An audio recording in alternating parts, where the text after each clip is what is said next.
Hi, Dr. Tammy Penhollow with Precision Regenerative Medicine in Scottsdale, Arizona. We're going to talk about the knee and how many patients I see on an average week for knee pain. Most often it's something such as arthritis, and there are 4 different grades of arthritis from 1 to 4, 1 being mild, 4 being severe. Oftentimes people with a grade 4 knee osteoarthritis have been told that they are bone on bone, and they literally have no supporting cartilage and no cushioning of that joint. And it may be more on one side, typically on the inside, or it can be outside, or there's actually 3 compartments. It can be all 3 different compartments. Those patients are often offered a total knee replacement, or TKA, total knee arthroplasty, and they often don't want to have that. So they'll come to me, and depending on what stage they're in, grade 1 to grade 4, depends on how we treat it. We can start with PRP in some instances. We can step it up a notch to move to A2M, or alpha-2 macroglobulin, to hopefully halt the progression of the OA, particularly in a younger person or after a trauma. It can maybe be addressing the traumatic arthritis and halt it in its phases, or we may need to use bone marrow aspirate concentrate. The second most common reason that I'm seeing patients for knee pain is typically a tear, and that can be in the ligaments or in the meniscus, but really by far the medial meniscus seems to be one of the most frequently injured meniscus or soft tissue structures of the knee. And traditionally, patients would have medial meniscectomies or arthroscopies to shave the meniscus, the torn parts.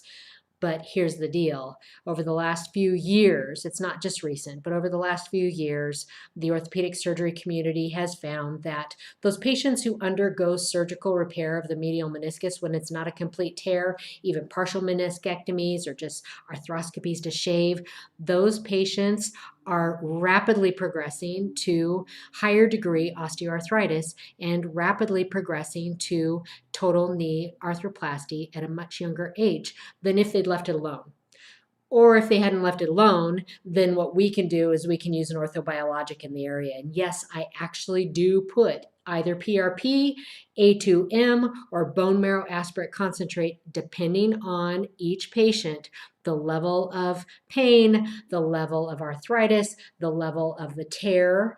And we talk about that at the consultation.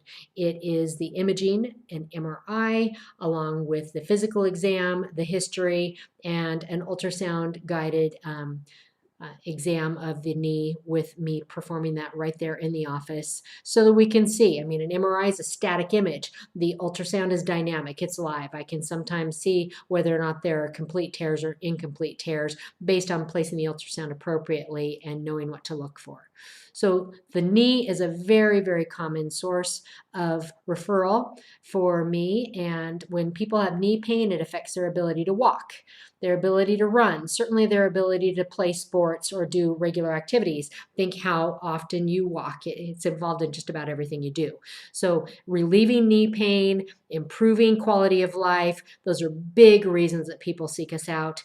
And we do address it non-surgically with ultrasound guided injections of your body's own PRP, A2M, or bone marrow aspirate concentrate. If you'd like to hear more, please reach out at precisionmedprp.com.